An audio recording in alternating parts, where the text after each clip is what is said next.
شروع اللہ کا نام لے کر جو بڑا مہربان نہایت رحم والا ہے۔ اے پیغمبر صلی اللہ علیہ وآلہ وسلم، لوگوں سے کہہ دو کہ میرے پاس وہی آئی ہے کہ جنوں کی ایک جماعت نے اس کتاب کو سنا تو کہنے لگے کہ ہم نے ایک عجیب قرآن سنا جو بھلائی کا رستہ بتاتا ہے، سو ہم اس پر ایمان لے آئے، اور ہم اپنے پروردگار کے ساتھ کسی کو شریک نہیں بنائیں گے، اور یہ کہ ہمارے پروردگار کی شان بہت بلند ہے، وہ نہ بیوی رکھتا ہے نہ اولاد، اور یہ کہ ہم میں سے کوئی بے وقوف اللہ کے بارے میں جھوٹ گھڑتا ہے، اور ہمارا یہ خیال تھا کہ انسان اور جن اللہ کی نسبت جھوٹ نہیں بولیں گے، اور یہ کہ بعض بنی آدم بعض جنات کی پناہ لیا کرتے تھے تو اس سے ان کی سرکشی اور بڑھ گئی تھی،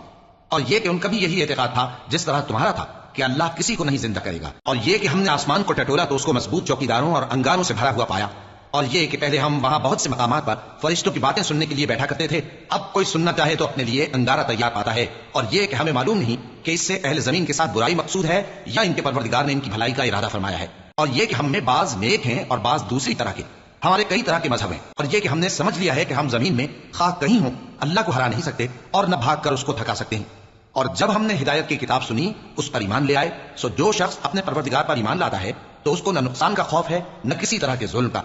اور یہ کہ ہم میں بعض فرما بردار ہیں اور بعض نافرمان ہیں، تو جو فرما بردار ہوئے وہ سیدھے راستے پر چلے اور جو نافرمان ہوئے وہ دوزخ کا ایندھن بنے۔ اور اے پیغمبر صلی اللہ علیہ وآلہ وسلم، یہ بھی ان سے کہہ دو کہ اگر یہ لوگ سیدھے راستے پر رہتے تو ہم ان کے پینے کو بہت سا پانی دیتے تاکہ اس سے ان کی آزمائش کریں، اور جو شخص اپنے پروردگار کی یاد سے منہ پھیرے گا وہ اس کو سخت عذاب میں داخل کرے گا، اور یہ کہ مسجدیں خاص اللہ کی ہیں تو اللہ کے ساتھ کسی اور کی عبادت نہ کرو، اور جب اللہ کے بندے یعنی یہ پیغمبر صلی اللہ علیہ وآلہ وسلم اس کی عبادت کو کھڑے ہوئے تو کافر ان کے گرد ہجوم کر لینے کو تھے۔ اے نبی صلی اللہ علیہ وآلہ وسلم، کہہ دو کہ میں تو اپنے پروردگار ہی کی عبادت کرتا ہوں اور کسی کو اس کا شریک نہیں بناتا، یہ بھی کہہ دو کہ میں تمہارے لیے نہ کسی نقصان کا اور نہ نفع کا کچھ اختیار رکھتا ہوں، یہ بھی کہہ دو کہ اللہ کے عذاب سے مجھے کوئی پناہ نہیں دے سکتا اور میں اس کے سوا کوئی جائے پناہ نہیں پاؤں گا، ہاں اللہ کی طرف سے احکام کا اور اس کے پیغاموں کا پہنچا دینا ہی میرے ذمہ ہے، اور جو شخص اللہ اور اس کے پیغمبر کی نافرمانی کرے گا تو ایسوں کے لیے جہنم کی آگ ہے، وہ ہمیشہ ہمیشہ اس میں رہیں گے، یہاں تک کہ جب یہ لوگ وہ دن دیکھ لیں گے جس کا ان سے وعدہ کیا جاتا ہے